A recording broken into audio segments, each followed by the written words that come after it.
Hey guys! If this is your first time to my channel, hello and welcome. My name is Emily and today I am bringing you another spooky Saturday.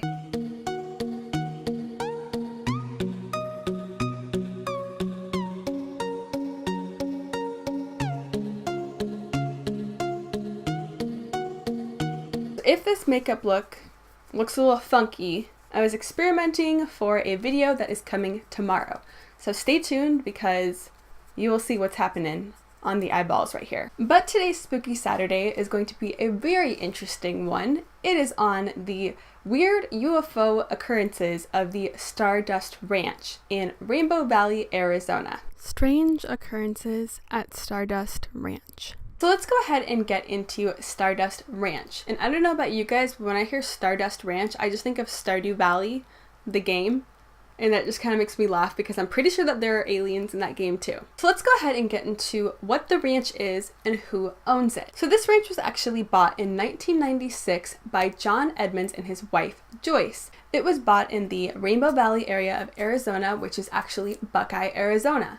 Now, John is a psychiatric therapist and Joyce is actually ex-FBI, so they were just looking for a really nice ranch to just move into and settle down into and stay for a while. John actually bought a ranch because he takes in horses and dogs and actually kind of raises them and nurses them back to health if they've been in any troubles and if they've been sick. So that is going to play a big part in this story, so keep that in mind. Now, within the first 5 minutes of showing up to their new ranch property, they found all of the previous owners' things in the dry pool that was on the property. He had heard that the previous owner had left all of his things there, had just gotten up and moved out and had left all of his stuff. And he was actually supposed to be coming back that day to pick the stuff up before they showed up there so that they could move all their stuff in. John complained to the realtor and said, "What the heck, this dude left all his stuff here, what's going on?"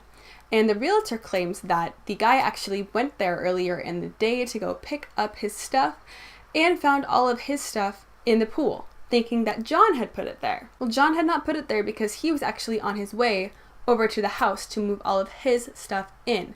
So the previous owner refused to take his stuff back and John just had to kind of dispose of it. But that was a weird first instance in the ranch and the property area itself. Now that doesn't mean anything paranormal, that just means that someone could be pulling a prank or maybe a windstorm blew all of it into the pool.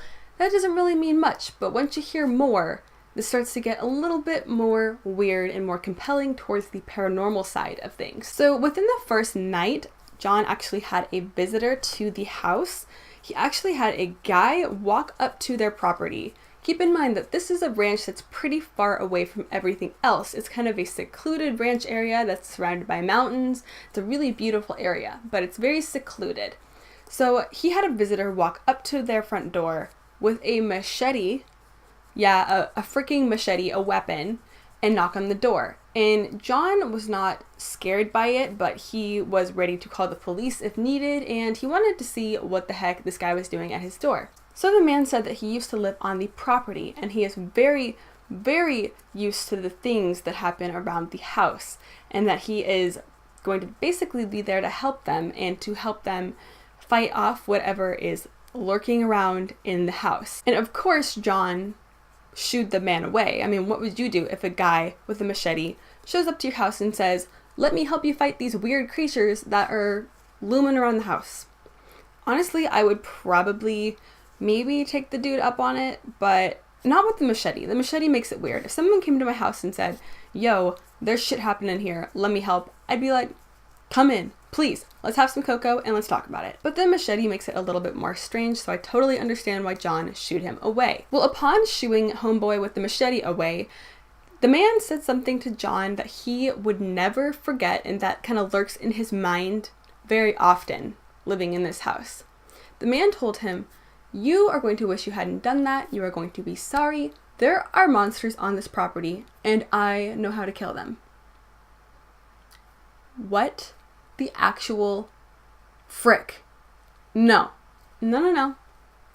I'd be moving out. I would contact my realtor and say, "Bitch, give me my money back." Although I know that it doesn't necessarily work that way. but I would try. John was kind of unfazed by this. He thought it was weird. He thought it was very kind of scary and didn't want to scare his wife anymore, so he shooed the man the heck off the property and didn't really think much more of what the guy said. I think that John thought that the pool thing and the guy showing up was just a prank. And let's be honest, this sounds like it just came straight out of a movie. Like, this does not sound like real, actual, factual evidence to something that really happened. But this really did happen if you want to take John's word for it. Keep in mind, John is a psychiatric therapist, so the guy kind of has a lot to lose from telling fake, kind of made up stories like this. He does have a lot to lose, and so does his wife Joyce, who is ex-FBI. That first night they started noticing lights in the sky kind of hovering over their area and hovering over the ranch. They noticed orbs floating around everywhere, just weird lights and anomalies kind of floating around their ranch. Little scary, but not anything that's too compelling. I get so scared when I'm making these freaking videos, and I'm pretty sure I'm home alone. Okay, let's keep going. Over the next couple of weeks, they would notice bruises on their bodies, syringe marks in their bodies, just altogether stuff that should not be there. You know, lost time, very, very typical alien abduction type of scenario. But they didn't get really spooked until they started noticing gray little alien looking fellas like walking around their property, hiding behind stuff, peeking their heads out from behind things, which we will look at later.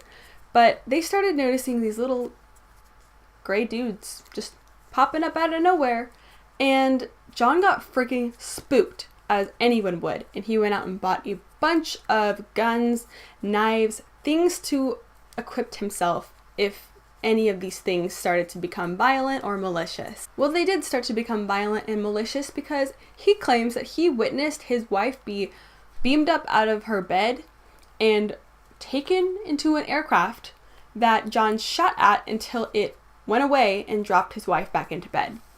Now, I know that sounds really, really kind of outlandish and kind of dumb, but there's some evidence to all of this happening. Since John liked to rescue horses and dogs, there were a lot of them on the property, and he kept noticing his horses go missing and then come back with no eyes and no tongue. So that's nice. He also noticed his dogs barking at these gray aliens, and a lot of them got injured, and in one instance, one of the dogs actually bit into and killed one of the grays, and 3 days later, the dog actually passed away, but had no injuries and nothing to pass away from. He just died three days after killing this little alien dude. One of the most compelling sort of pieces of evidence to these little gray aliens actually being there, and him not just making it up and not just being a crazy person, was actually a piece of footage where he is doing an interview in his home. And you can see these little things kind of peeking their head around the corner. It happens a couple times, and it's very eerie and scary to watch. And I'm gonna go ahead and show it, but be warned, it is very kind of off-putting, and talking about it right now has me scared. As per usual, I am always scared during these types of videos, but I'm gonna go ahead and run that clip for you right now.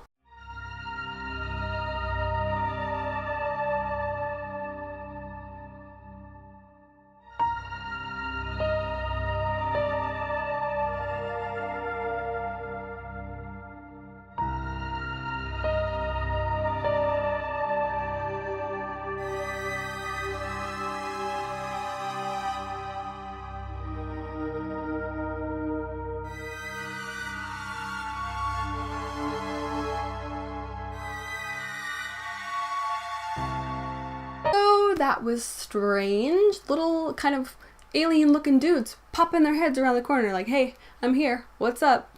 What's going on?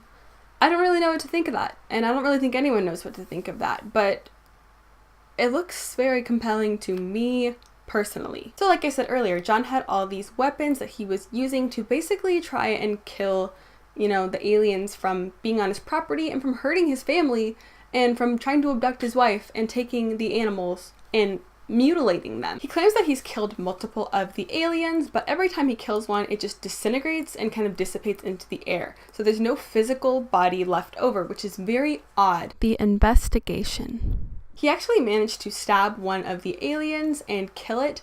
So the entire alien's body dissipated, according to John, but there was a little piece of flesh and fluid left onto the knife. He actually sent this tissue sample away to W.C. Levengood, who is a biophysicist. This guy's actually a biophysicist. He's actually the real deal.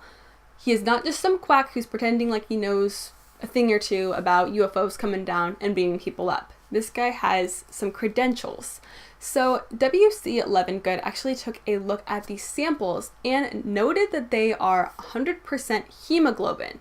This is not like anything on the earth that we know of. So the only other time that we've really seen stuff like this is during those times when cattle get taken away overnight and come back and have their tongues cut out or their stomach cut out or some internal organ cut out that there is no actual like surgical wound from. I don't know if you're aware of cattle mutilations, but it is kind of an alien phenomenon.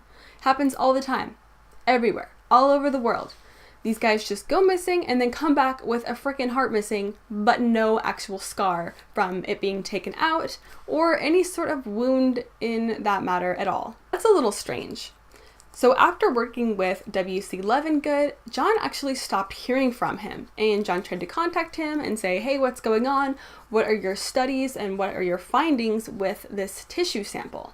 And the man never really spoke to John again. Now, what's really freaking weird is that W.C. Levengood actually died in a lab kind of explosion, like a freak accident that happened in his lab, and supposedly the sample and the findings have never been seen again. So that sounds like it might not be a coincidence, in my humble opinion. John and his wife just kept living at the ranch and just kept dealing with what was going on. They were just fighting off these aliens and doing their best to keep themselves armed and protected. I know it sounds crazy, but that's just what they've been doing. They actually had ghost adventures, you know, my man's Zach Bagans, my favorite people in the whole world, but they actually had them come down and take a look at everything and do like, you know, one of their overnight investigations that they do on their show. And they found a really high level of electromagnetic fields around the entire ranch, but nowhere else really around the area.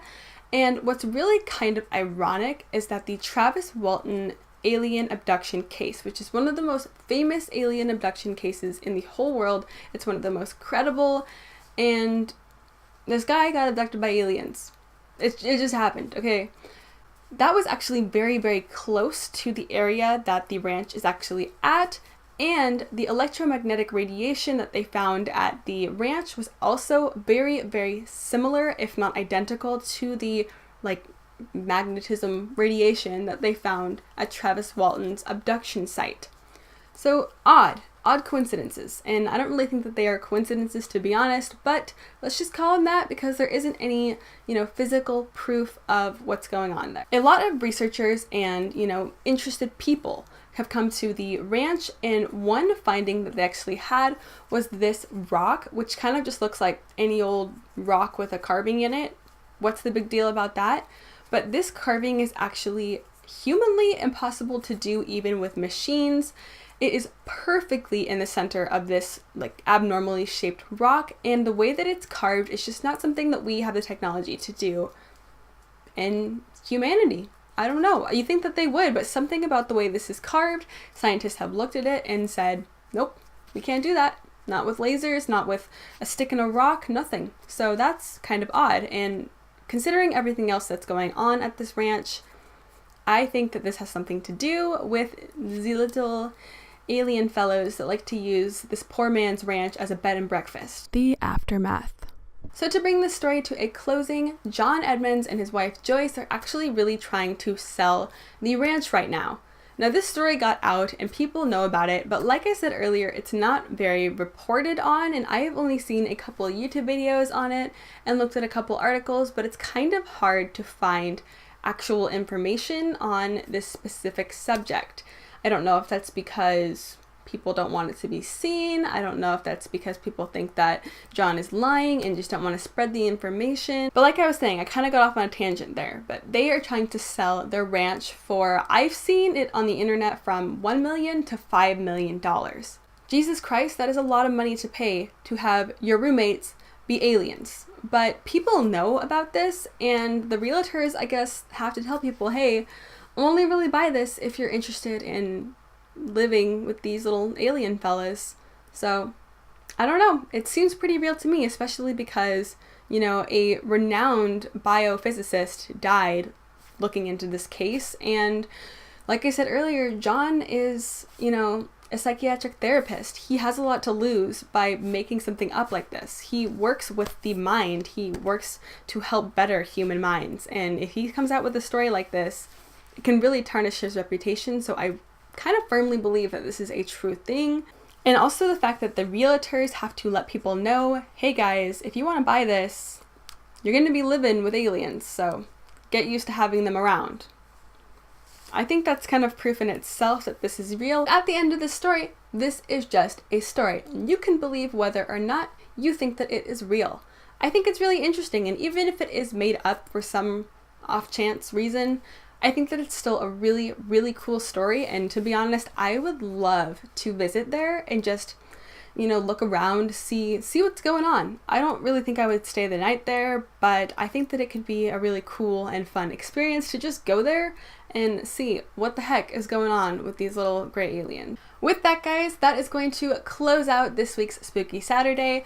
Now, doing research for this Stardust Valley Ranch video and topic, I actually found another ranch that is like 10 times scarier and has like government documents and all sorts of, you know, public stuff going on about it. And I would love to do a video on that, so I think that I will soon. So expect that from me very, very soon. It's very interesting. If you liked this one, you will absolutely like that one. I do hope that you consider subscribing down below. We got all sorts of spooky stuff happening here every single Saturday. And if you like makeup, girl, I got you covered because we have all sorts of makeup stuff happening here during the week. So go ahead and hit that subscribe button down below. I do hope that you are having an absolutely amazing day wherever you are, and I hope to see you next time. Bye! Stay spooky.